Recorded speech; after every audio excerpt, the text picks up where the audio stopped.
Muchísimas gracias por acompañarnos al Descubierto. Les saluda Endrina Yepes. Es un honor saludarles en ocasión de tener un invitado especial el día de hoy en nuestro programa, donde analizaremos las noticias más relevantes de la semana y diferentes enfoques de la política nacional. Tenemos un invitado de lujo, él es el expresidente de España, José Luis Rodríguez Zapatero. Gracias por acompañarnos. Gracias a ustedes por invitarme.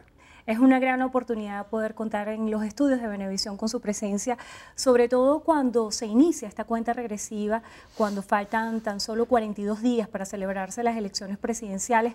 Usted ha jugado un rol determinante en todo este proceso que hemos vivido en los últimos tiempos. Desde el 2015 se ha involucrado en lo que es la política nacional. 30 visitas a Venezuela, se dicen fácil, pero para una persona que viene desde España es un poco complicado. Y la pregunta que muchos venezolanos se hacen dentro y fuera del país es ¿por qué es Venezuela? ¿Por qué el interés y la atención particular al caso venezolano? En mi opinión hay dos factores, ¿no? Uno, Venezuela es un país importante, sin duda alguna, en Latinoamérica y en la proyección que ha tenido. Y dos, porque han pasado muchas cosas en los últimos 20, 25 años en Venezuela.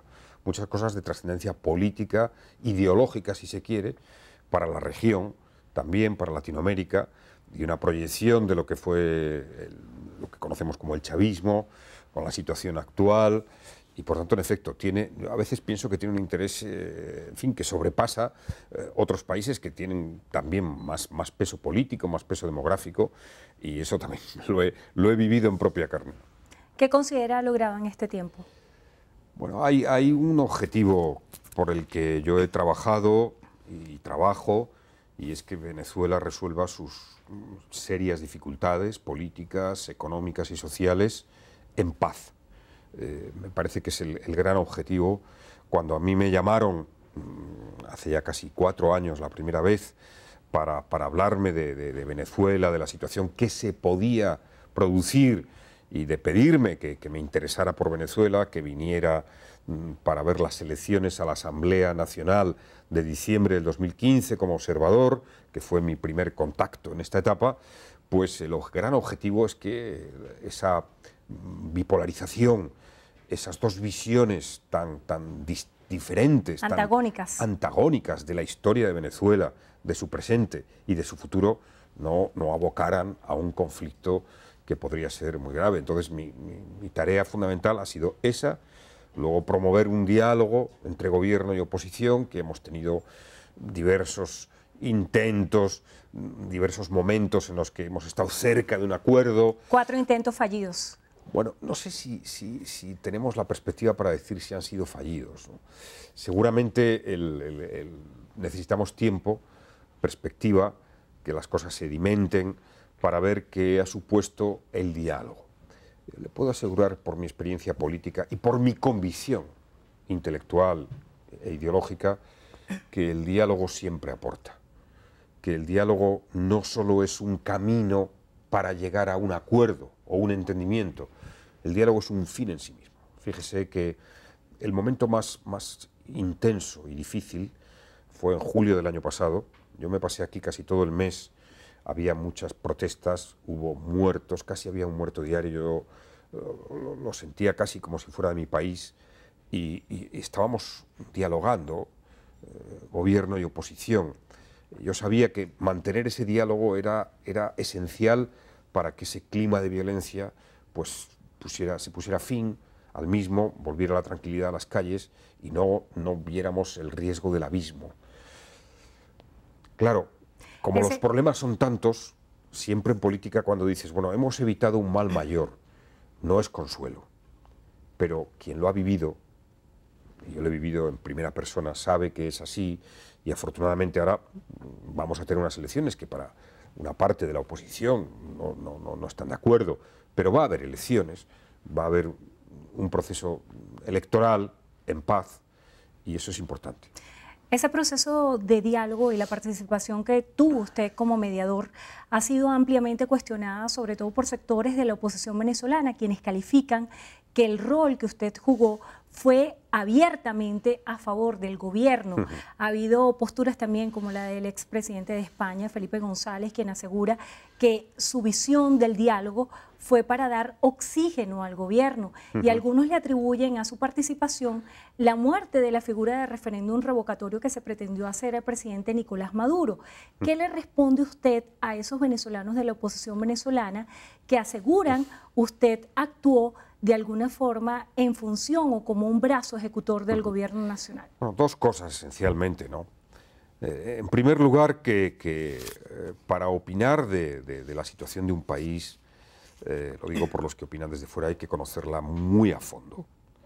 En fin, la cifra la has aportado tú, he viajado 30 veces a Venezuela, he tenido el conocimiento con todos los actores políticos, y desde luego mi impresión es que aquí solo el diálogo, solo una perseverancia en buscar acuerdos, entendimientos, convivencia, consensos, aunque parezca que es casi imposible, es la solución para Venezuela a largo plazo.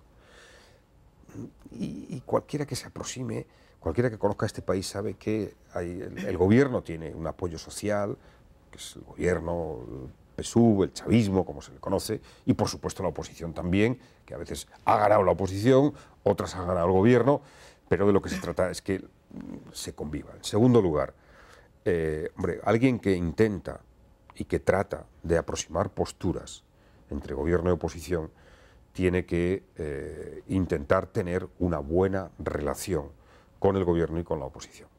Sucede que en mi experiencia, ¿no?, ha sucedido que algunos líderes de la oposición, diré también que más en público que en privado. ¿Piensa que hay un manejo dual por parte de la oposición venezolana? Es decir, yo tengo buena relación con la gran mayoría de los líderes de la oposición.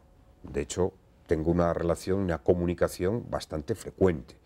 Desde, quizá, pues pongamos decir, desde Leopoldo López, pasando por supuesto, por Henry Ramos o por los líderes de Un Nuevo Tiempo, o incluso, a veces que he tenido dificultades, pues también tengo respeto con Capriles. Y tengo una buena relación, y desde luego, en fin, ya sé que políticamente sea más conveniente o menos conveniente decirlo, pero yo digo la verdad de lo que pienso. Tengo una buena relación con el gobierno, he trabajado con el gobierno, especialmente he trabajado con Jorge Rodríguez y con Delcy Rodríguez, que son dos importantes referentes, y tengo una buena relación. Y solo creo en la buena relación, solo creo en el diálogo, solo creo en la educación, solo creo en la no exageración para lograr avances políticos de convivencia.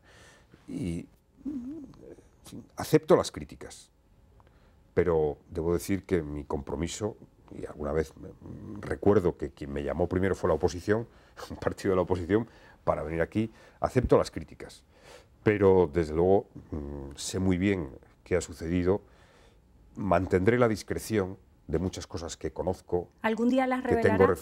Pues fíjese, le tengo un gran respeto al país. Siempre he procurado, mi primera visita como expresidente a esta tarea, nada más que llegué a Maiquetía, tenía allí todas las cámaras y dije, vengo a ayudar, no vengo a hacer injerencia, no vengo a poner el dedo o a señalar los defectos de este país, o los que pueda tener, o de unos líderes o de otros líderes. No, mi tarea es eso, intentar buscar consensos, acuerdos, sacar lo mejor, y es mucho que los venezolanos tienen dentro de sí, a pesar de la situación política.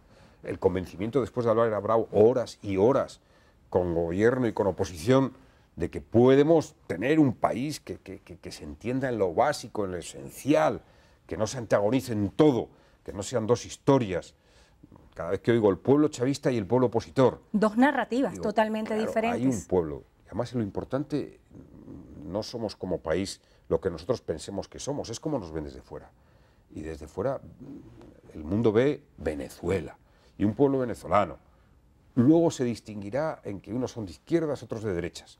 Pero tenemos que tener esa actitud, y es verdad que la historia en los últimos años ha sucedido lo que ha sucedido, con dos modelos muy enfrentados, que seguramente ambos tienen que rectificar algo para buscar más puntos de encuentro. Claro, claro. En esa relación que usted hace referencia, ha tenido tanto con el gobierno como con la oposición venezolana, muchos han dicho que su rol con la oposición venezolana y en el caso de los denominados presos políticos fue ofrecerles un chantaje a cambio de respaldar el diálogo.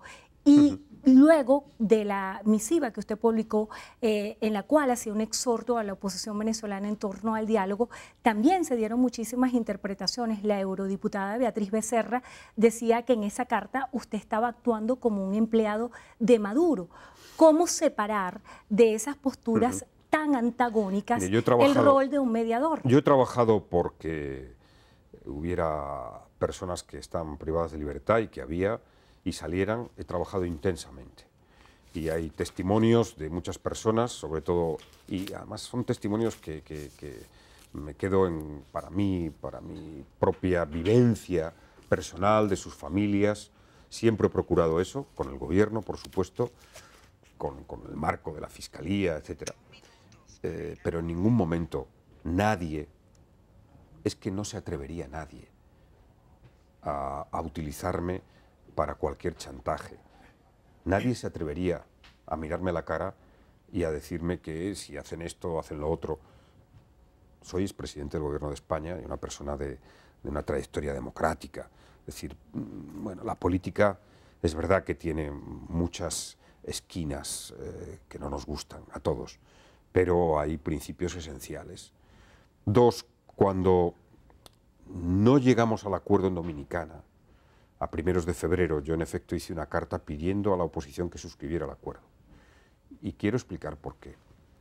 Quiero explicar que a Dominicana fuimos, desde luego en mi convicción, en mis datos, con la información que yo tenía, después de haberme reunido horas y horas con gobierno y con oposición, yo llegué en la convicción de que el acuerdo estaba prácticamente hecho, que quedarían algunos flecos, pero que la voluntad, la actitud de lo esencial, que era un acuerdo sobre las normas electorales, sobre las reglas electorales, las que incluía el condiciones. CNE, sí, las condiciones, las garantías, era la palabra, garantías electorales, un acuerdo sobre el tema de las sanciones, un acuerdo sobre el tema del equilibrio institucional, es decir, reponer las competencias de la Asamblea y limitar las competencias de la Asamblea Constituyente, un acuerdo sobre la Comisión de la Verdad y los presos, un acuerdo que suponía incluir todo un desarrollo de cómo gestionarlo.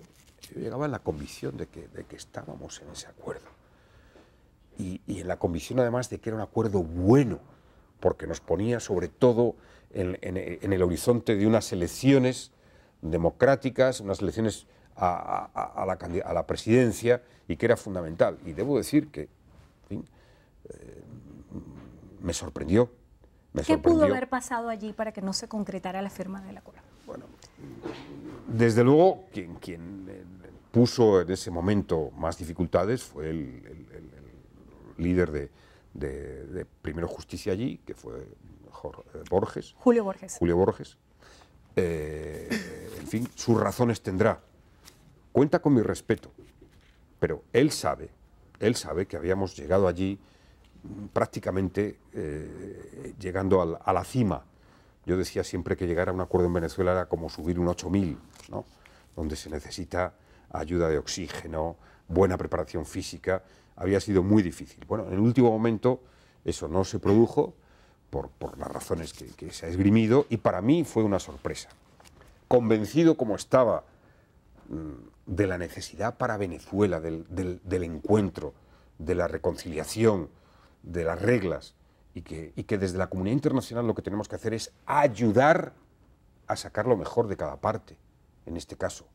No a poner el dedo, el acento o meter el dedo en el ojo a las cosas que no nos gustan. Por eso publiqué esa carta pidiendo a la oposición respetuosamente que firmara. ¿Por qué Leonel Fernández y Martín Torrijos abandonaron el diálogo? Bueno, yo creo que ahí hay un proceso en el que casi por perseverancia, en fin, en los momentos más difíciles, pero es verdad que las circunstancias fueron así, ellos hicieron una muy buena labor. A veces es verdad que el esfuerzo era muy grande. Yo insisto, he pasado aquí El mes de julio lo pasé entero aquí y es cierto que hubo, bueno, las circunstancias se decantan así, quizá tuve más compromiso y al final siempre he explicado, ha habido momentos y meses en que por Venezuela solo aparecía yo, ¿no? Y me sentía compelido cuando una familia de un preso me escribía angustiada por las circunstancias que tenía, porque estábamos cerca de que saliera, y eso es lo que más me ha obligado a hacer esta tarea que, como muchos saben, pues recibe muchas críticas. Es verdad que la crítica ha sido siempre del lado más bien de la parte de que he servido al gobierno de Maduro, pero ellos saben, el gobierno del presidente Maduro sabe perfectamente que siempre les digo una cosa: en un proceso de diálogo de esta naturaleza, quien tiene que dar más es siempre el gobierno, porque es el gobierno, es quien tiene el poder, y eso es así. Y de hecho, con más éxito, con menos éxito, con logros que he podido tener o no, siempre estaba pidiendo cosas al gobierno. A la oposición, pues le he pedido que confiara en mi tarea, que confiara en que íbamos a llegar a lo que teóricamente ellos deseaban básicamente, que era un proceso de unas elecciones presidenciales en las que se pudiera disputar libremente la presidencia y la mayoría en Venezuela. Presidente, llegó el momento de hacer nuestra primera pausa. En la próxima parte quiero que me responda si más allá de estas relaciones con el gobierno y la oposición venezolana, usted conoce la realidad de lo que vive el pueblo de Venezuela. Si ha tenido la oportunidad de hacer un recorrido, ¿cuál es la visión no del presidente, sino la de José Luis Rodríguez, de lo que sucede en Venezuela? Hacemos una pausa y ya venimos al descubierto.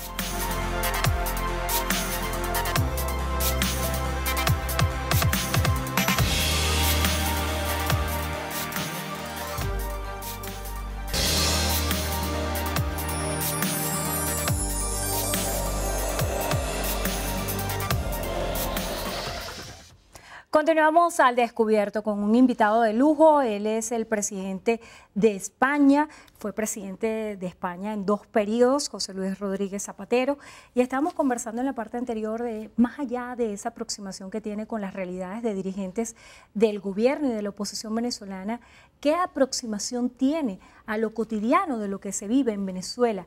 Si yo le pregunto a usted si aquí en Venezuela hay una crisis humanitaria, ¿qué diría? Si le pregunto si hay una dictadura, ¿qué responde?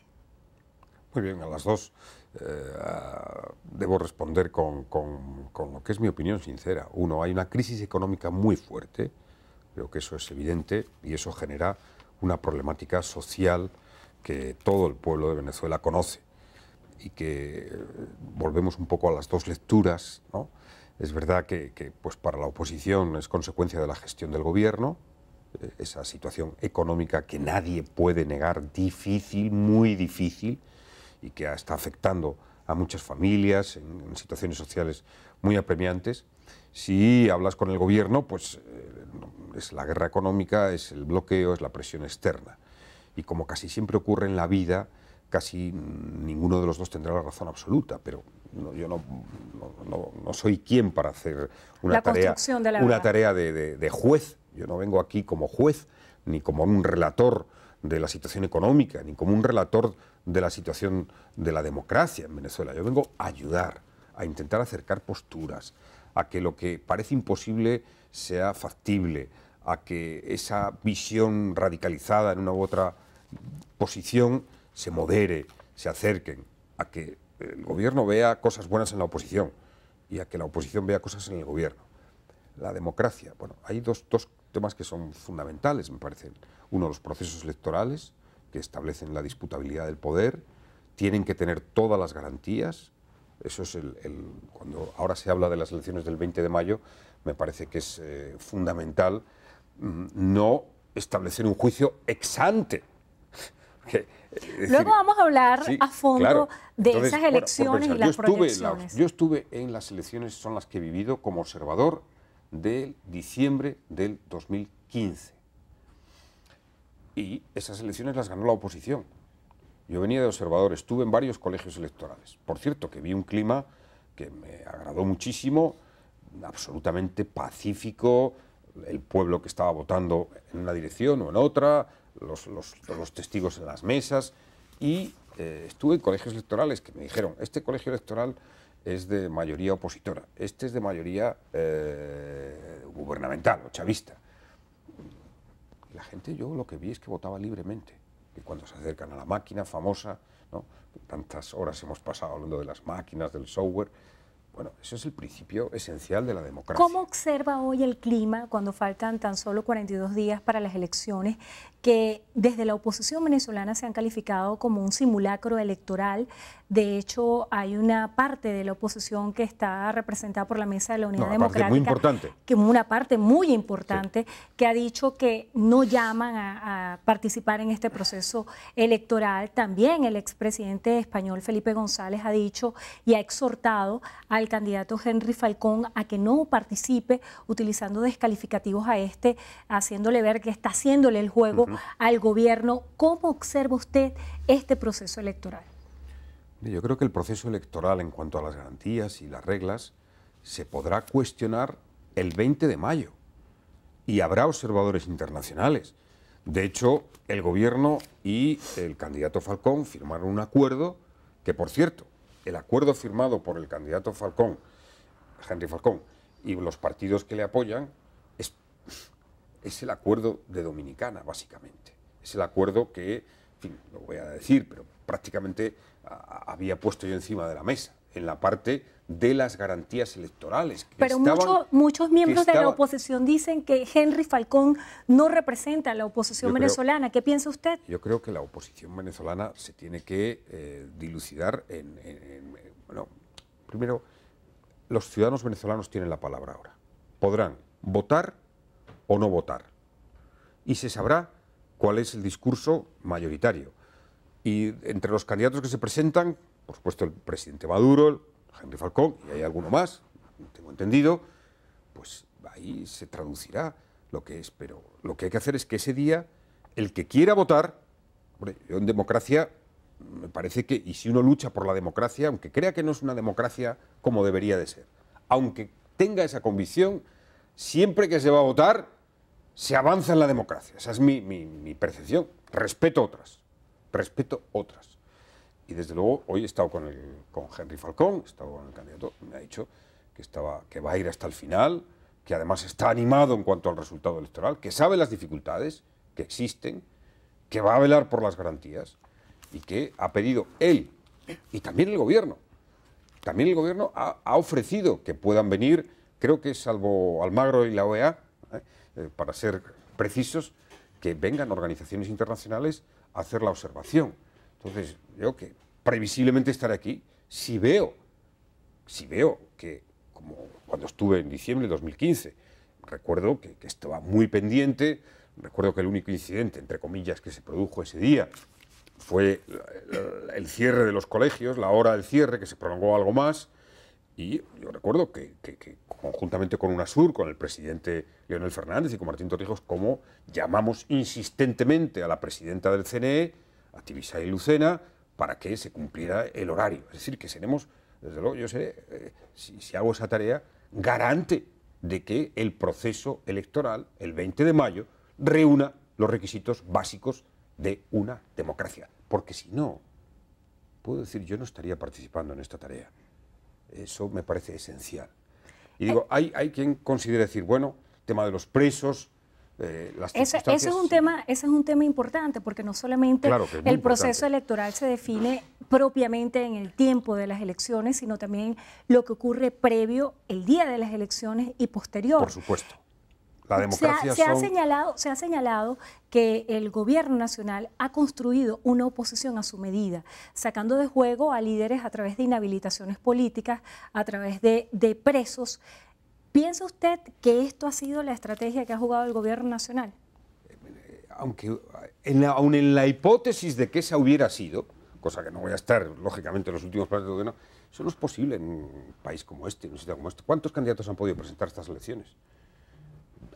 Muchos. Es verdad que pesaba una inhabilitación y desde luego yo creo que cuantas menos inhabilitaciones o han de estar muy justificadas en democracia, esa es mi opinión, el gobierno la conoce y la sabe, pero hay un líder que no es que tenga una inhabilitación, sino que es Leopoldo López, que tenía una condena, una sentencia que afortunadamente hoy cumple en su casa de momento y ojalá cuanto antes pueda estar libre.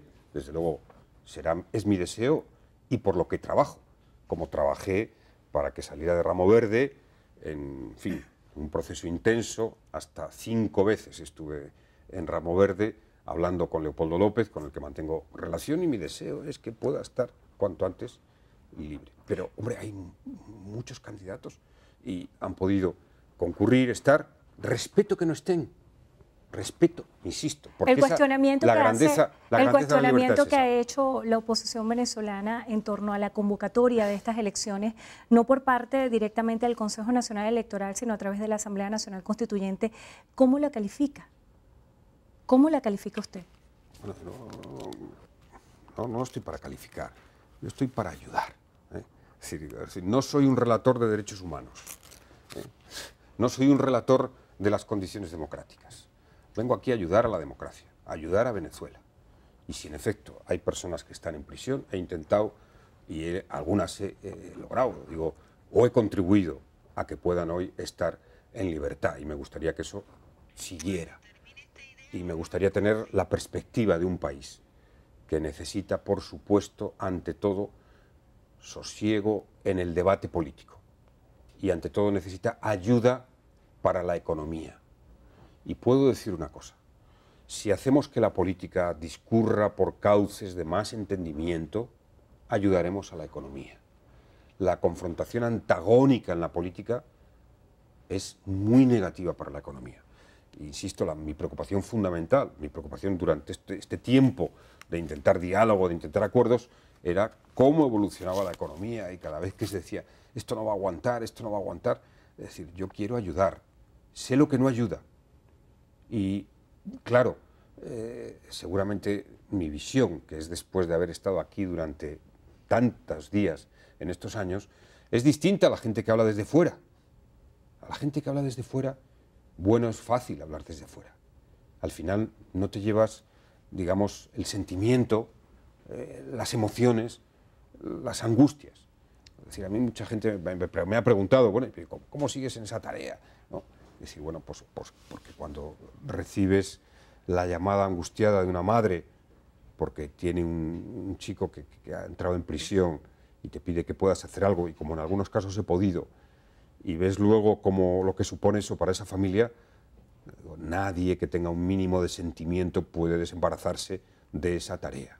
Y como he vivido aquí cuando he estado viendo que había un muerto diario en los momentos álgidos de la confrontación, y decir, bueno, si puedo aportar esto poco, un granito de arena para la paz, pues lo aportaré. Pero tengo confianza en Venezuela, que es lo más importante. ¿Por qué? Porque creo sinceramente que es un país mucho mejor de lo que se dice, que su historia, salvo cuando hacemos la interpretación sesgada de un lado o de otro, tiene muchos elementos positivos, que su población, y esto lo contrastas con la gente ahora en otros países, que hay mucha gente que ha salido de Venezuela, su población es una población formada. Ayer me decían, precisamente, hay unos ingenieros estupendos, empresas españolas, y unos ingenieros venezolanos estupendos. Es un país que ha construido el mejor sistema de orquestas, que ha llevado a la cultura. Tenemos mucho de qué estar orgullosos. Claro, pero parte de la preocupación es que muchos venezolanos se están yendo del país. Hay cifras extraoficiales que hablan de más de 4 millones de venezolanos que han migrado para otras naciones. Esto se ha convertido en un tema de preocupación, y usted mencionaba la frase ayuda de la economía, y para algunos la interpretación es que esa ayuda de la economía viene por abrir un canal humanitario. Yo quisiera saber en la próxima parte qué opina acerca de esa visión del canal humanitario y cuál es su visión acerca de las sanciones que se han impuesto a más de 78 funcionarios venezolanos que han impactado a todo el país. Hacemos una breve pausa y continuamos al descubierto.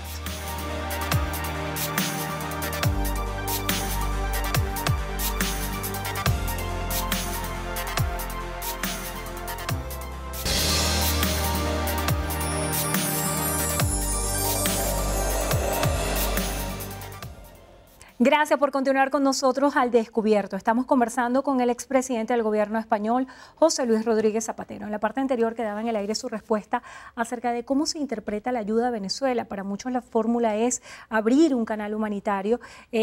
Otros mecanismos que se han activado han sido las sanciones como medida de presión al gobierno nacional, en las cuales se suman las sanciones de la Unión Europea, Estados Unidos, Canadá, Panamá y recientemente unas sanciones que han provocado la retirada de los embajadores de Panamá y de Venezuela. ¿Cómo interpretar si es necesario hoy para el país un canal humanitario y cómo se pudiera calificar el impacto de las sanciones a Venezuela? Bueno, como principio diré que no soy en lo que son las relaciones internacionales, las relaciones políticas y la diplomacia partidario de otras vías que no sean la solución pacífica y diplomática de los conflictos. Creo que el uso de medidas unilaterales, como las sanciones que hemos conocido, bueno, pues los resultados pueden ser evaluados. No tengo fe en eso, no tengo fe, no tengo confianza. Es más, algunas de ellas, las que afectan al país, pues pueden provocar, no queriéndose, efectos indirectos en la población desde el punto de vista económico y social. Cuando yo hablo de ayudar a un país, hablo fundamentalmente de que se den las oportunidades para, por ejemplo, financiar la adquisición que Venezuela tiene que hacer de productos básicos, de medicinas, y que cualquier dificultad para esa financiación se elimine. Eso es ayudar. Acudir al Fondo Monetario Internacional, por ejemplo. Venezuela tiene capacidad para plantear un plan de estabilización. Seguramente no sería necesario acudir al Fondo Monetario Internacional, puede haber otras vías, pero no descartaría. Si eso es una herramienta, aunque sé que el Fondo Monetario Internacional en Latinoamérica ha sido estigmatizado de manera muy negativa. Y hay razones, pero la riqueza que Venezuela tiene, que es una riqueza conocida, es, como siempre, casi todas las grandes virtudes de un país o de una persona son sus grandes defectos a la vez, ¿no? Es decir, el petróleo, que es una gran riqueza, y otras materias primas muy importantes, puede permitir. Es verdad que eso exigiría un plan económico de estabilización, que no es fácil aplicarlo a cualquier gobierno. Pero si eso se produjera en un marco de acuerdo, y de acuerdo también y con cambios en la política económica, yo lo he hablado en alguna ocasión, muchas ocasiones, con el gobierno. Para muchos el problema del país radica en el modelo económico imperante, que para sectores de la oposición venezolana es el equivocado. En ese sentido, y tomando como base la experiencia que usted pudo haber tenido como presidente de España en un periodo en el cual confrontó una de las crisis económicas más duras que se vivieron a lo largo de toda la historia de España en democracia, ¿qué piensa usted por dónde se debería comenzar? Bueno, fíjese que el problema de ser un país que tiene la fortuna de tener la riqueza petrolera que tiene Venezuela es también su hándicap, porque cuando los precios de las materias primas están bien, el país va muy bien, la renta per cápita aumenta, el consumo. Venezuela tiene fama de ser uno de los países que consume. Pero cuando esas materias primas caen y caen en picado, fíjese que yo llegué a tener el precio del petróleo, en España es todo lo contrario. Sí, usted es inverso a $140, lo que al país nos costaba 60.000 millones de dólares el 1 de enero ya de entrada que debíamos de pagar al exterior.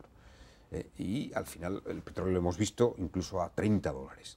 Tanto, claro, para un país que el PIB depende en un porcentaje altísimo y los ingresos del Estado del petróleo, pues es el problema. Pero no solo es en Venezuela, es que yo conozco todos los países petroleros que conozco, salvo Noruega, quizá, están al albur del precio del petróleo. Entonces es evidente, pero no, eso no es de ahora. Ahora se ha agudizado quizá la dependencia del petróleo por las dificultades de todos los demás sectores productivos. Y la hiperinflación tan grande que se vive en el país. Hiperinflación, que es lo peor que puede pasar en una economía y que es, en fin, imperativo atacarlo. Pero yendo a la reflexión de fondo, es decir, claro que los países con una gran riqueza en materias primas, que el precio depende, necesitan desarrollar un sistema productivo alternativo. diversificado. Es fácil decirlo. Construirlo es lo que cuesta. Eso es. ¿Por qué? Porque cuando el petróleo está bien, pues, oiga, es difícil meterse en esa tarea. Y solo se hará con un gran acuerdo nacional.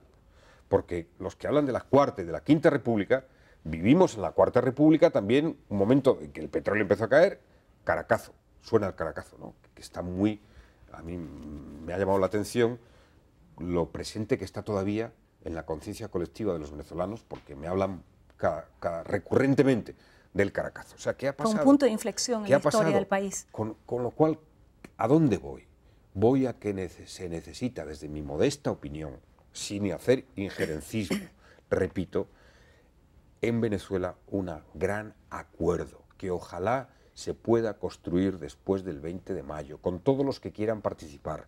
Un gran acuerdo político para renovar y reformar lo que haya que hacer en política, y económico y social. ¿Por qué esperar hasta el 20 de mayo? ¿Por qué no hacerlo desde ya?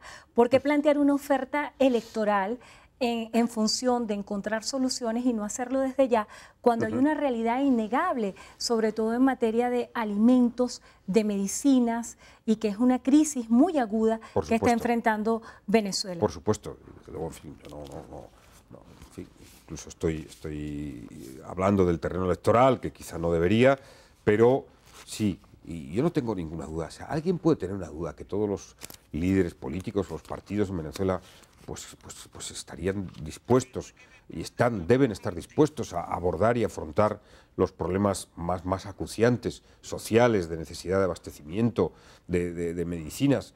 Pues no. Lo que pasa es que no podemos dejar que la confrontación política nos perturbe las prioridades. Yo digo, ¿por qué? ¿Por qué después del 20 de mayo? Porque seguramente, claro, ahí el pueblo puede decidir, incluso puede decidir yendo a votar o no yendo a votar. Esa es la grandeza de la abstención democracia. También tiene una lectura en democracia. Y también tendrá una lectura. Es decir, yo nunca me he abstenido en nada. Pero bueno, respeto tanto a los que se quieren abstener como a los que me critican intensamente, porque uno tiene que practicar con el ejemplo. Y yo cuando siempre digo, hombre, cuando alguien te insulta, pues respóndele con una idea. Cuando alguien te descalifica, respóndele con una propuesta. Y cuando alguien no quiere hablar contigo, vuelve a llamarle. Porque el diálogo es la esencia de la política. Y no se pierde nunca el tiempo hablando y hablando. ¿Y por qué hablo de un acuerdo después del 20? Porque debe ser un gran acuerdo. O sea, lo que nadie puede cuestionar es que Venezuela necesita poner grandes esfuerzos y gran patriotismo. Y eso supone estar dispuesto a ganar o a perder. Eso supone estar dispuesto a abolir el rencor, el odio, la sensación de exclusión, la negación del que no piensa como tú, aunque piense muy distinto a ti. Hay que abolir esas cosas porque eso es la esencia de la convivencia. Al final, sí, uno se apasiona con sus ideas, uno se apasiona con su ideología, pero lo que queda en la trayectoria es ¿qué has aportado a la convivencia? ¿Has aportado buenos valores? O sea, a mí me preocupa que los niños en la escuela venezolana, pues eso, reciban los valores de la tolerancia, del respeto, de la educación. Una de las máximas que usted ha utilizado en escenarios anteriores es decir que prefiere, antes de quedar como un gran líder, quedar como un gran demócrata. Muchos se preguntan de qué lado está la democracia en Venezuela. Vamos a hacer una breve pausa y al regreso continuamos al descubierto. Ya venimos.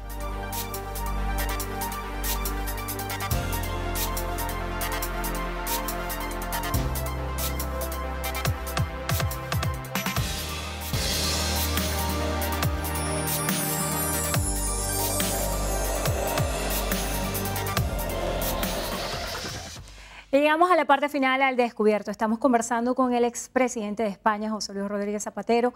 Nos quedan pocos minutos para resolver las interrogantes que quedan pendientes.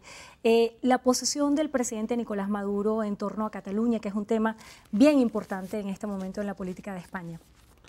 Es verdad que a veces ha habido alguna consideración al respecto, pero he hablado con el presidente Maduro sobre el tema de Cataluña, sobre lo que supone la unidad de España, y creo que no vamos a tener ningún problema.